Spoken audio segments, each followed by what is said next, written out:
What's up, you guys? Carter here from Part-Time Overland.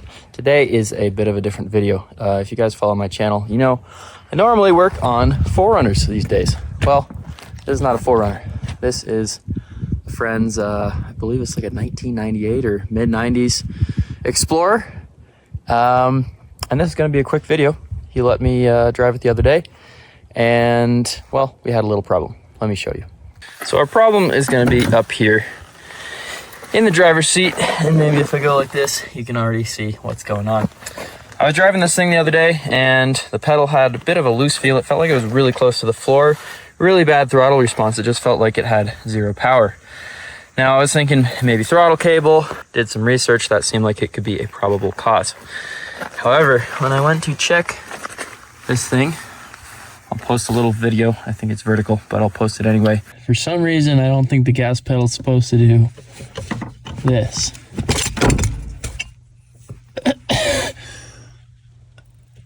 Something seems a bit wrong. I'll show you what happened when I went to touch this thing. This thing literally fell off. Here in my hand, I have the bracket. And, well, let me show you the reason why it did fall off. If you look at the back of this thing here, you'll see these nice, super expensive, super high quality spot welds. I have no idea how an engineer would be this dumb to make something this weak. The firewall is super thin. Especially, look, they literally already have pre-drilled holes. I mean, when I took this off, I just thought that they were missing bolts, because look at those holes. They're already ready for bolts. But apparently they took the time and effort and money to drill those holes on the bracket, but instead, then they went with spot welds. So good job Ford for being a shitty American design and built to last for about 3 years. Fortunately for us, we already have pre-drilled holes. So let me show you the hardware we're going to use and how we're going to fix it. All right, so a quick trip to the local hardware store ended us up with these things. Got these little bolts. These are M8 by 1.25 thread pitch. I just got these because they're very close to these original holes, and also this is a very common thread pitch on Toyotas, so I'm very familiar with them. I have taps for them, all that sort of stuff. They're nice little bolts. Got some washers. These are actually slightly small on the inside, so I'm gonna have to drill those out a bit, but I'll show you why I use them. Those will go over nicely and give us some really nice gripping purchase on this to really secure this bracket down. I think the bolts would hold this anyway, but this will give us even more overall surface area to hold that down. On the other side, I have these things, and the guy told me the name of these. I always forget the name of these, but these will kind of grip into the metal. Has a little bit of a lock washer and just really grab in there. And then I got these nuts. I actually have some lock nuts, which are down in there. If I'm able to access and hold those down well enough, I'll use those. Otherwise, I may end up using these with some Loctite. That's it for the hardware. For tools, I have this nice drill bit made for digging into metal. This thing goes through metal like a hot knife through butter. So we got that on the drill. Just got some basic hand tools. Only other thing I might need to grab is, I don't think I have a vise here, but I might grab some pliers to hold this down while I drill through it. And let's get to work. All right, so we're up here in the driver's side footwell, as you can see. I'm just starting out wide angle so you can get a good sense for where all this is. Brake pedal, obviously, gas pedal is currently removed. Right here, there's this nice little flap of rubber, and under here you can see where the pedal goes. Got the light turned on so you can see what we're dealing with. As you can see, there are the extremely high quality, built to last 2 months spot welds that have broken off. What we're gonna do is, this is actually pretty nice because these just will go like this and kind of hold this in place. You can kind of wiggle it around until the spot welds line back up in their original holes. Not quite getting it now, but I will when I drill it. That will make sure that's lined up perfectly how it used to be from the factory, and then we can basically use this bracket as sort of a guide for our new drill holes. We're just gonna stick the drill in there and have at it. I'm pretty sure this is an absolutely abysmal angle. You can probably see almost nothing. I'll probably just cut to later once I've drilled the holes, but there's frankly not much room down here. I'll just kind of walk you through what I'm doing here. Right now, I'm gonna get the bracket in place. So I'm gonna be holding it in place with my left hand. I will grab the drill with my right hand and proceed to try to get these holes drilled out with limited space.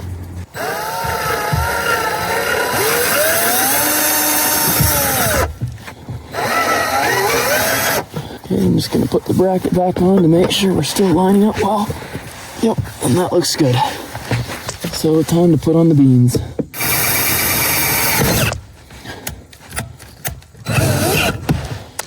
Let me zoom in here. Hopefully you can see we have now added a hole. That hole is going to be a bit small for what we need, so I'm going to just take a little time and kind of bore out that hole just a bit more. I just realized, I was checking on the other side, if you open up the hood, you can actually see very well what you're doing, and it's a lot easier to see where you're making those holes. So we've gotten our first hole done. I was going to bore it out a little bit wider so we could get that bolt through. What I've decided to do is, like I said, actually have a tap made for that M8 bolt. So instead of making it bigger, I'm just going to use this tap and thread it through.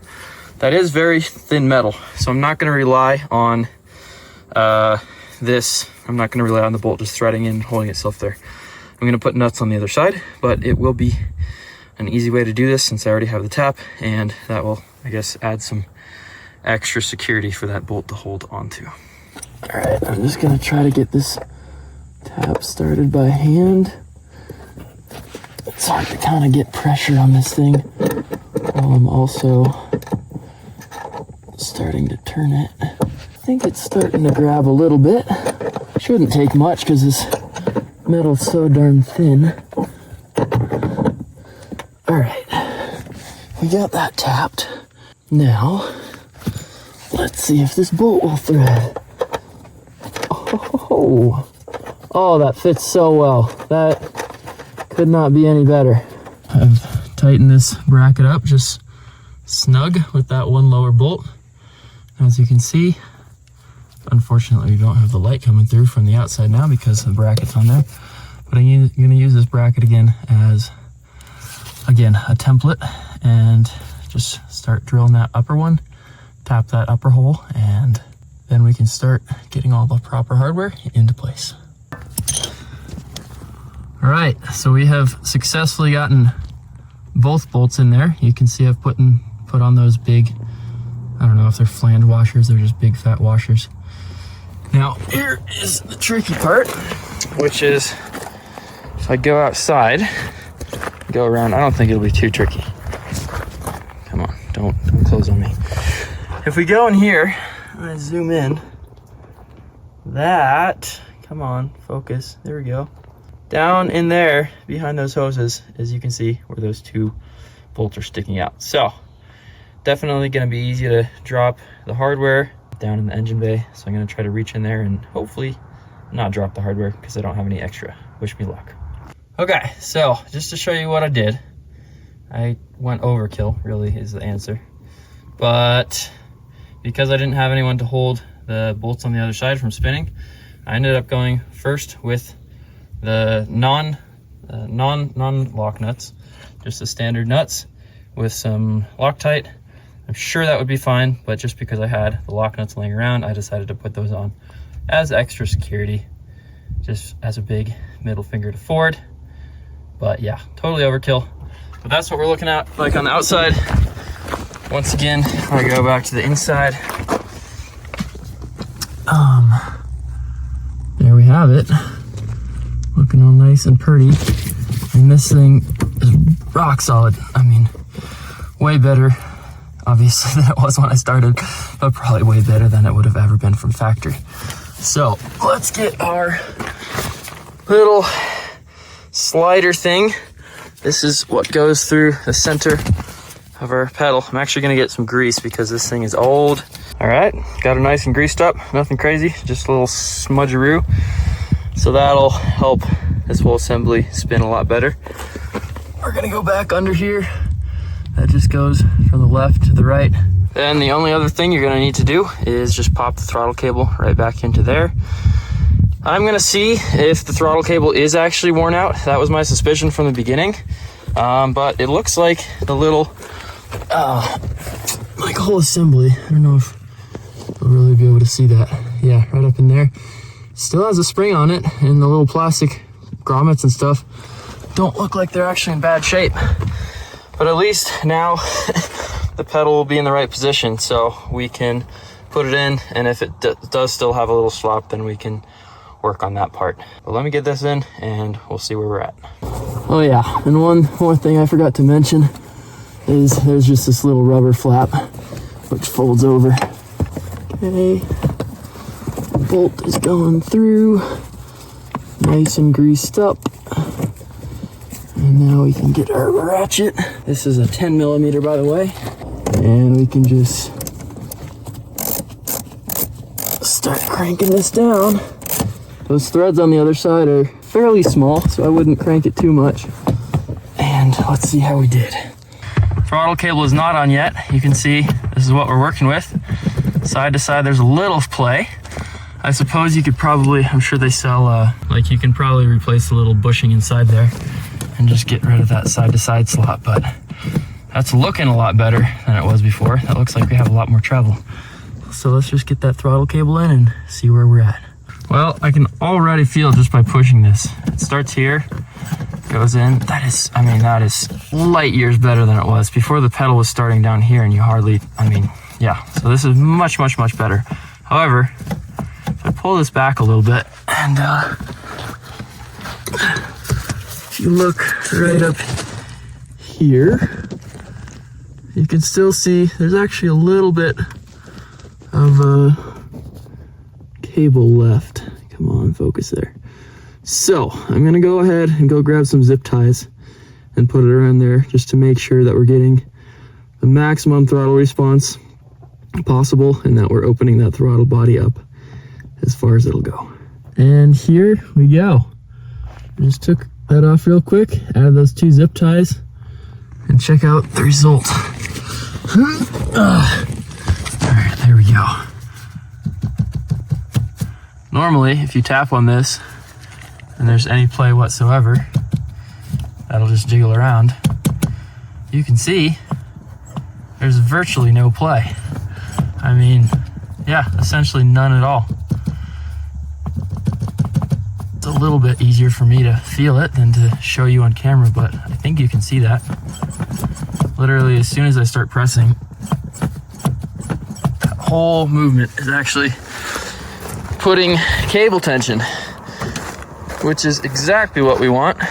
Now, as far as I can tell, the throttle cable goes under here. I think the throttle body is all under there, so I can't actually check it out and show you, but we're gonna start up the car and see how everything feels. And let's give her a crank. Starts right up. It's probably gonna idle a bit higher right when it starts. So we'll see if that comes down, but let's do a, oops, wrong way, there we go. Let's do a quick throttle test.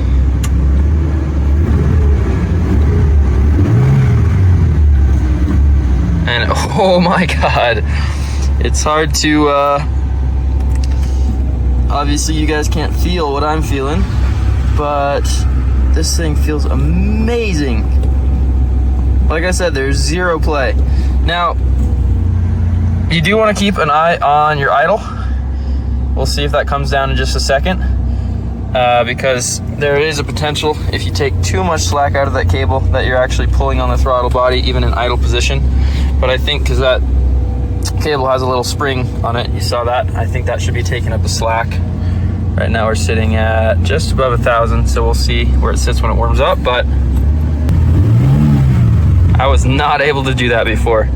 This thing feels amazing right now. All right, you guys, well, there we have it. I'm just letting her warm up in the background to make sure that that idle is coming back down, probably sitting right under 1,000.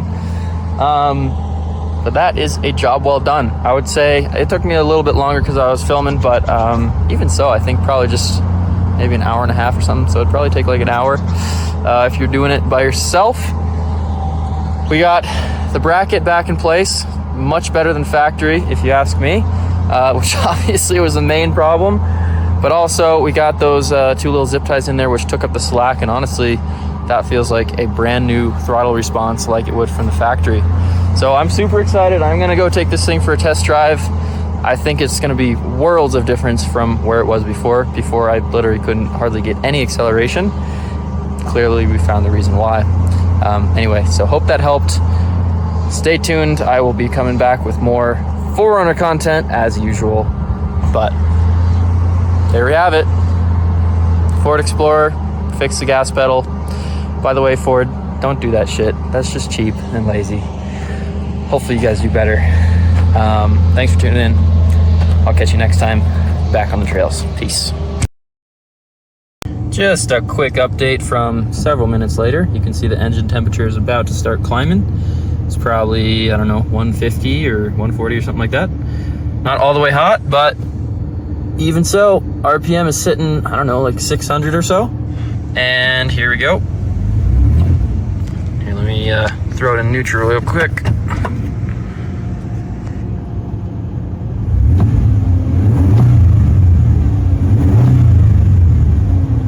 Again, obviously you guys can't feel it, but great throttle response. And yeah, there's no play in the system whatsoever. And we do not have a high idle. So job well done, good to go. See you next time.